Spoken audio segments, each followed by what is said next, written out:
Hello, NFL football fans, fantasy football owners. It's your favorite, the NFL exporter himself, NFL fantasy football expert analyst, Lance Goodman. We're heading into week 3 of the NFL 2017 preseason, and we're talking tight ends today. Don't forget to make sure and visit www.NFLExporter.com. That's NFLExporter.com. Also check me out on Facebook.com/NFLExporter.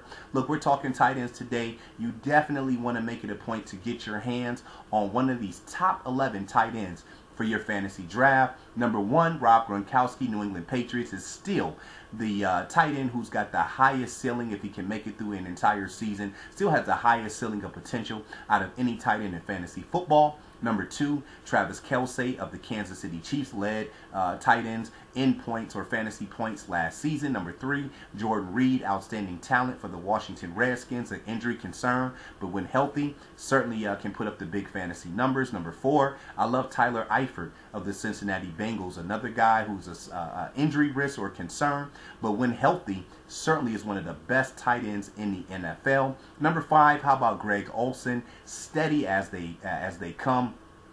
One of Cam Newton's favorite targets, has been doing his thing in Carolina for quite some time. A guy that you definitely feel a ton of confidence playing. We move over to number 6. I've got Delanie Walker of the Tennessee Titans. I love what Walker can do to you for you. Big time weapon. Marcus Mariota, a very tight end friendly quarterback there. Number 7, Jimmy Graham of the Seattle Seahawks. Had the receptions and yardage last year, just lacked in touchdowns. If he can get those touchdowns up to double digits, he'll certainly find himself in the top 2 or 3 fantasy tight ends this year. We move over to number 8. I love Jack Doyle of the Indianapolis Colts. Now, granted, this is contingent upon Andrew Luck being at quarterback. Slight injury concern with Luck right now, but as long as he comes back healthy and can make it through an entire season, Dwayne Allen is no longer there. Jack Doyle garnered a ton of targets last year from Andrew Luck, and I think he'll do exactly that this year. At my number 9 and number 10, I'm advising fantasy owners to draft both of these tight ends. We got some combo situations going on here. Number 9, you're talking about the San Diego Chargers.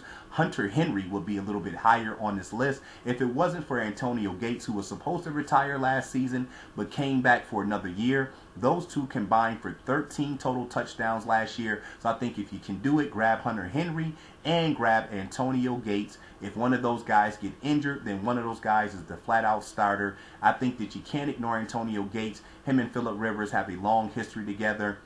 No matter what goes on, Phillip Rivers is going to make sure that he's involved in the offense.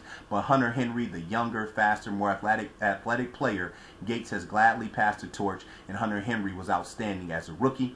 At number 10, I'm talking about the Tampa Bay Buccaneers tight ends. You've got Cameron Brate, who had a breakout season last year with 8 touchdowns. But this year they went out and drafted O.J. Howard. Appears to be a better player than Cameron Brate in his rookie year. You've heard out at Tampa Bay early. Going to be running a lot of 2 tight end sets. Howard looked extremely good in the Buccaneers' last preseason game against the Jaguars. I think, again, you have to draft both of those players. If an injury occurs, one of those guys will be the main stud. Jameis Winston loves to use his tight end, especially in the red zone. But when you look at the size and the speed, the athleticism, the hands on O.J. Howard, hard to ignore what he can do. He could be one of the better sleeper picks in the draft. Rounding out my top 11 fantasy tight ends, I've got Kyle Rudolph of the Minnesota Vikings. Finally was able to find his stride last year. We know how tight end friendly of a quarterback that Sam Bradford is, especially inside the red zone.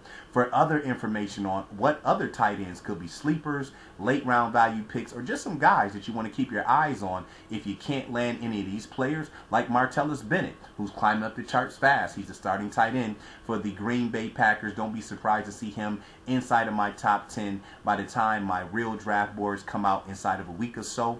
Visit NFLExporter.com. Again, that's www.NFLExporter.com.